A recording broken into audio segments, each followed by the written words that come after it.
ਦੁਬਾਰਾ ਤੋਂ ਸਭ ਤੋਂ ਪਹਿਲਾਂ ਵਾਹਿਗੁਰੂ ਦਾ ਸ਼ੁਕਰਾਨਾ ਕਰਦੇ ਹੋਏ ਆਪਣੇ ਸਾਰੇ ਪੰਜਾਬ ਦੇ ਧਰਮ ਗੁਰੂਆਂ ਦਾ ਸ਼ੁਕਰਾਨਾ ਕਰਦੇ ਹੋਏ ਉਹਨਾਂ ਨੇ ਮੈਨੂੰ ਕਾਲ ਕੀਤੀ। ਮੈਨੂੰ ਬੜਾ ਮਾਣ ਹੈ ਆਪਣੇ ਪੰਜਾਬ ਤੇ।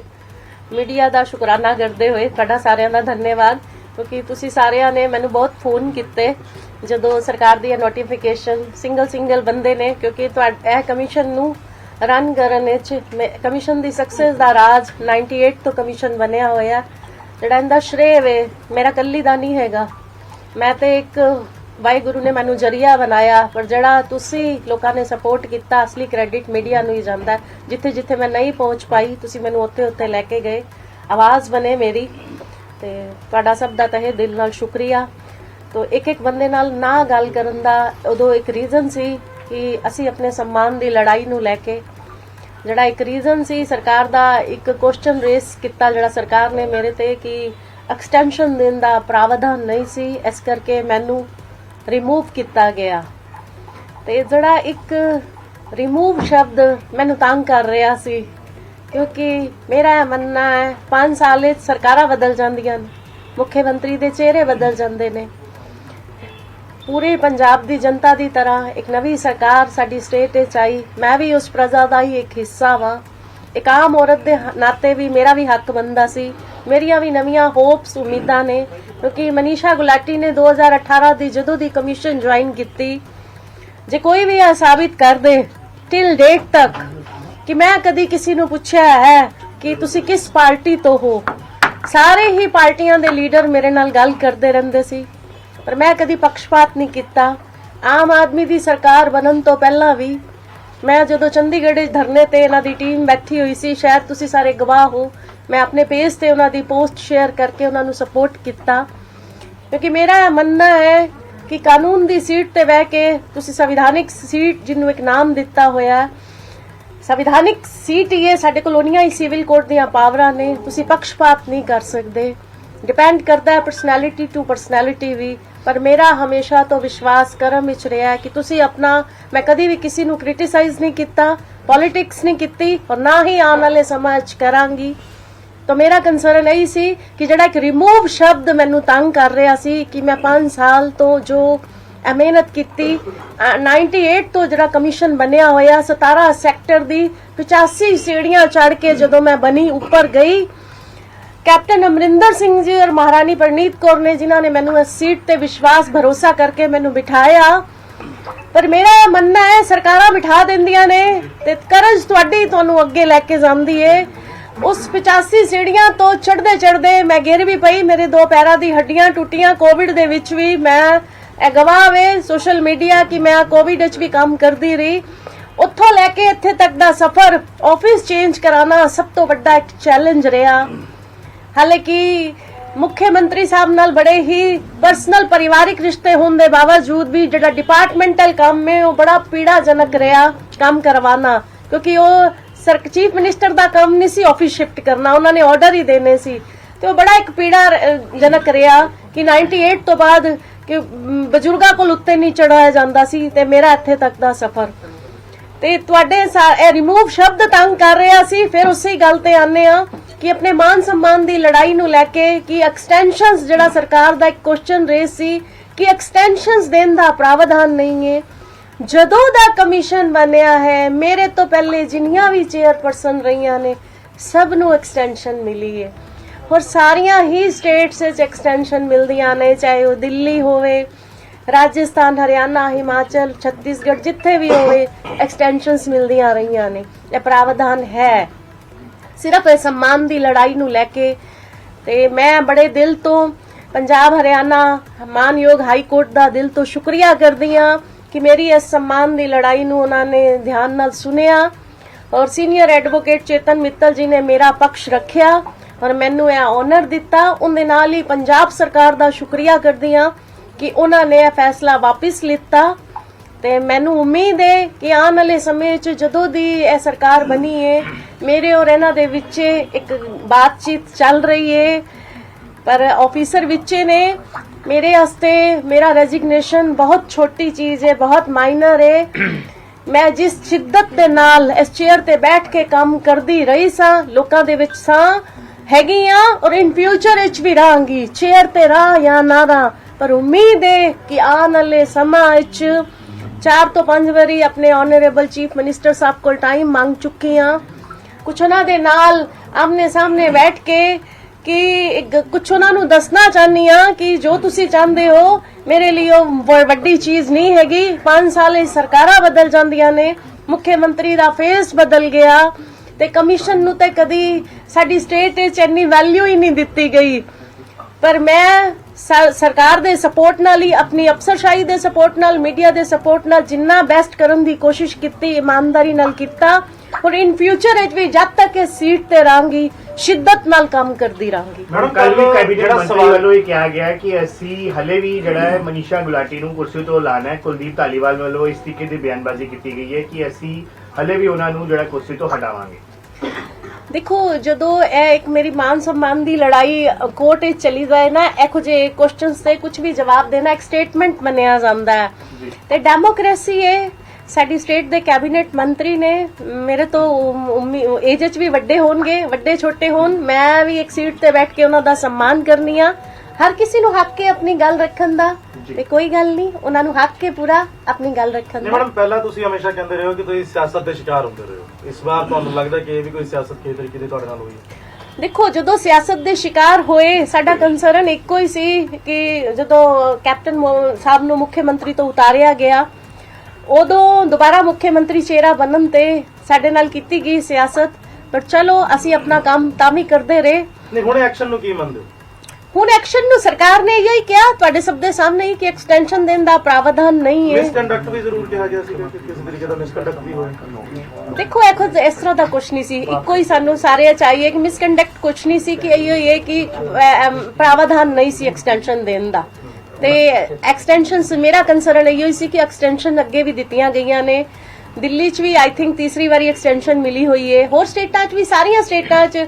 ਕੁਲਦੀਪ ਧਾਲੀਵਾਲ ਨੇ ਕਿਹਾ ਕਿ ਡਾਕੂਮੈਂਟਸ ਕੁਝ ਪੂਰੇ ਨਹੀਂ ਸੀਗੇ, ਉਹ ਪੂਰੇ ਕਰਕੇ ਦੁਬਾਰਾ ਤੋਂ ਕੋਰਟ ਦੇ ਵਿੱਚ ਇਹ ਮੈਟਰ ਲਾਇਆ ਜਾਊਗਾ। ਕੋਈ ਗੱਲ ਤੇ ਉਸ ਤੋਂ ਪਹਿਲਾਂ ਤੁਸੀਂ ਗੱਲਬਾਤ ਵੀ ਕਰਨਾ ਚਾਹੁੰਦੇ, ਕੀ ਲੱਗਦਾ ਗੱਲਬਾਤ ਤੋਂ ਮੈਟਰ ਸੋਲਵ ਹੋ ਸਕਦਾ ਤੁਹਾਨੂੰ? ਨਹੀਂ, ਕੋਈ ਉਹ ਤਾਂ ਦੇਖੋ, ਮੇਰਾ ਫੰਡਾਮੈਂਟਲ ਰਾਈਟ ਹੈ ਮੁੱਖ ਮੰਤਰੀ ਸਾਹਿਬ ਨੂੰ ਮਿਲਣ ਦਾ।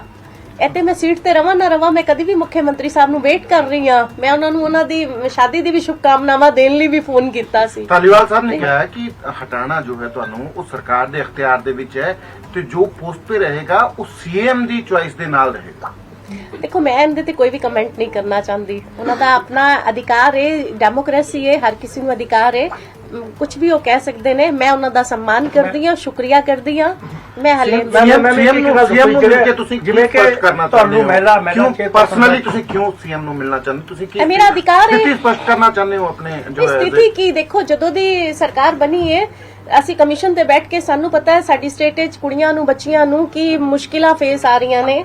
ਅੱਜ ਸਾਡੇ ਮੇਲ ਬੜੇ ਹਰਾਸ ਹੋ ਰਹੇ ਨੇ, NRI ਕੁੜੀਆਂ ਦੇ ਬਹੁਤ ਸਾਰੇ ਮੇਰੇ ਕੋਲ ਇਹੋ ਜਿਹੇ ਕੰਸਰਨ ਹੈਗਾ ਤੇ ਮੁੱਖ ਮੰਤਰੀ ਸਾਹਿਬ ਕੋਲ ਬਹੁਤ ਜ਼ਿਆਦਾ ਪ੍ਰੈਸ਼ਰ ਹੈ ਤੇ ਅਸੀਂ ਕਮਿਸ਼ਨ ਹੀ ਇੱਕ ਇਹੋ ਜਿਹੀ ਬਾਡੀ ਹੈ ਜਿਹੜਾ ਇੱਕਦਮ ਡਾਇਰੈਕਟ ਰੂਬਰੂ ਤੁਸੀਂ ਜਨਤਾ ਦੇ ਨਾਲ ਵਾਕਫ ਹੁੰਦੇ ਹੋ ਤੇ ਸਾਨੂੰ ਪਤਾ ਹੈ ਉਹ ਪ੍ਰੋਬਲਮਸ ਲਈ ਕੰਸਰਨ ਕੁਝ ਵੀ ਹੋ ਸਕਦਾ ਹੈ। ਮੈਮ, ਤੁਸੀਂ ਮਹਿਲਾ ਕਮਿਸ਼ਨ ਦੇ ਚੇਅਰਪਰਸਨ ਹੋ, ਬੀਇੰਗ ਇਹ ਮਹਿਲਾ ਵੀ ਇੱਕ ਗੱਲ ਕਰੀਏ, ਜਾਂ ਫਿਰ ਆਮ ਆਦਮੀ ਪਾਰਟੀ ਦੇ ਮੁੱਖ ਮੰਤਰੀ ਹੋਣ ਜਾਂ ਮੰਤਰੀ ਹੋਣ, ਚਾਹੇ ਕੇਜਰੀਵਾਲ ਵੀ ਹੋਣ, ਉਹ ਕਹਿੰਦੇ ਅਸੀਂ ਮਹਿਲਾਵਾਂ ਨੂੰ ਬਹੁਤ ਸਾਰਾ ਸਨਮਾਨ ਦਿੰਦੇ ਹਾਂ।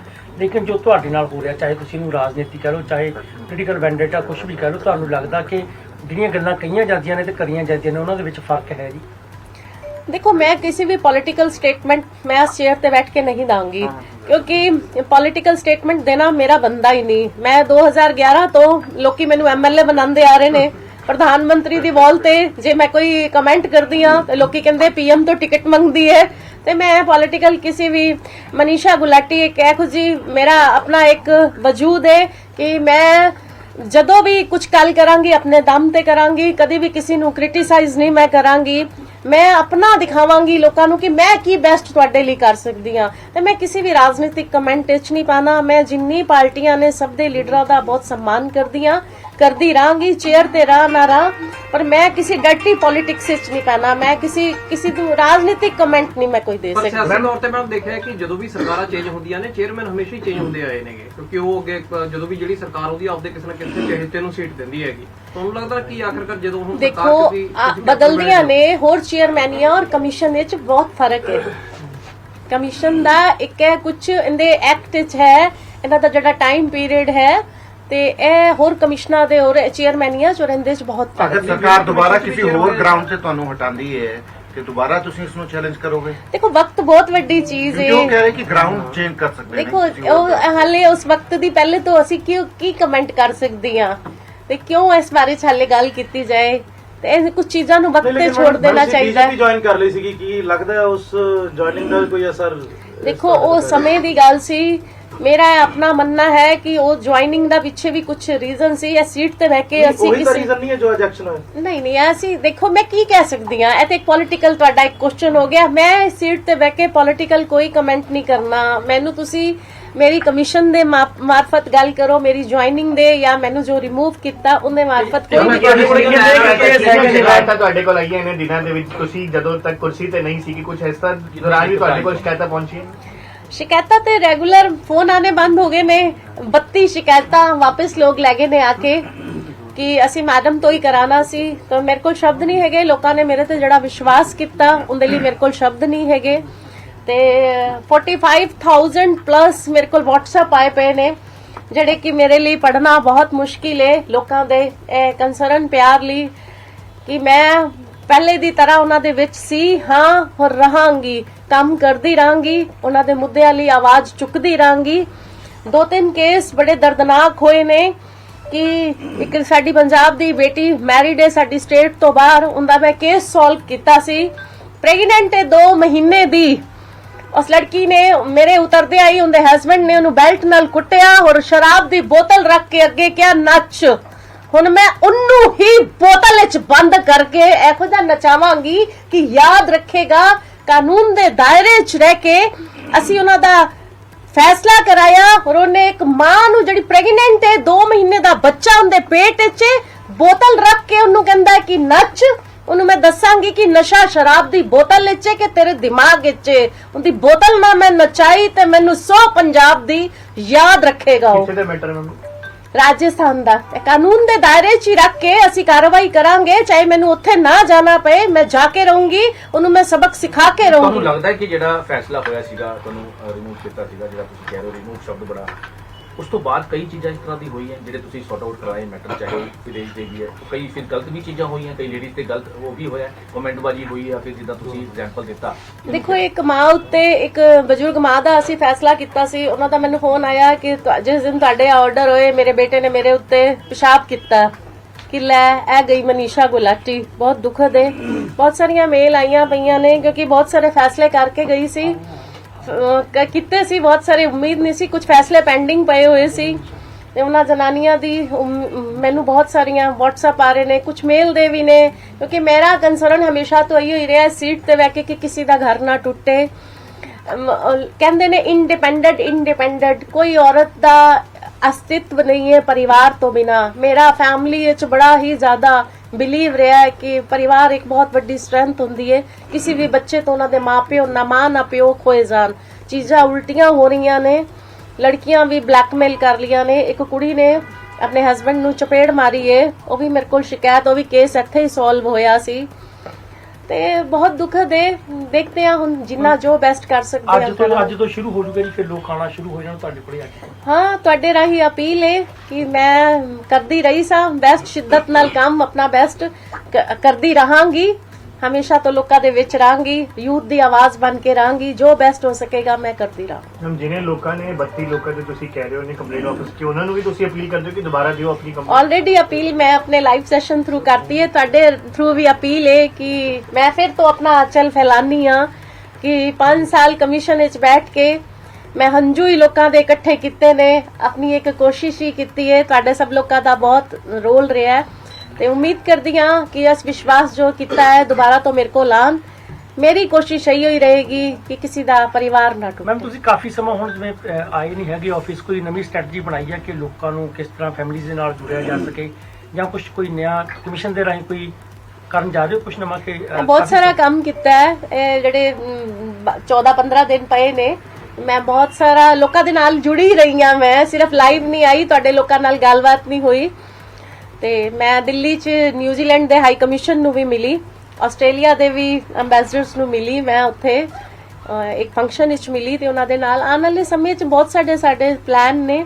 ਉਮੀਦ ਹੈ ਸਰਕਾਰ ਵੀ ਸਾਨੂੰ ਸਪੋਰਟ ਕਰਦੀ ਰਹੇਗੀ। ਅਸੀਂ ਇਸ ਚੇਅਰ ਤੇ ਰਹੀਏ ਜਾਂ ਸੋਸ਼ਲ ਸਰਵਿਸ ਕਰੀਏ, ਅਸੀਂ ਸਰਕਾਰ ਦਾ ਸਪੋਰਟ ਲੈਂਦੇ ਰਹਾਂਗੇ। ਮੌਜੂਦਾ ਸਰਕਾਰ ਹੈ, ਚੁਣੀ ਹੋਈ ਲੋਕਾਂ ਦੀ ਸਰਕਾਰ ਹੈ, ਸਰਕਾਰ ਨੂੰ ਸਪੋਰਟ ਵੀ ਕਰਦੇ ਰਹਾਂਗੇ, ਸਰਕਾਰ ਦਾ ਸਪੋਰਟ ਵੀ ਲੈਂਦੇ ਰਹਾਂਗੇ। Thank you.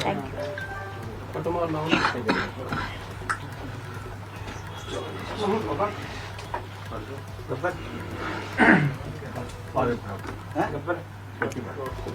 ਤਾਂ ਮਨੀਸ਼ਾ ਗੁਲਾਟੀ ਨੇ ਫਿਰ ਤੋਂ ਅਹੁਦਾ ਸੰਭਾਲਿਆ ਹੈ। ਚੰਡੀਗੜ੍ਹ ਦੀਆਂ ਲਾਈਵ ਤਸਵੀਰਾਂ ਮੀਡੀਆ ਦੇ ਨਾਲ ਗੱਲਬਾਤ ਕਰ ਰਹੇ ਸੀ।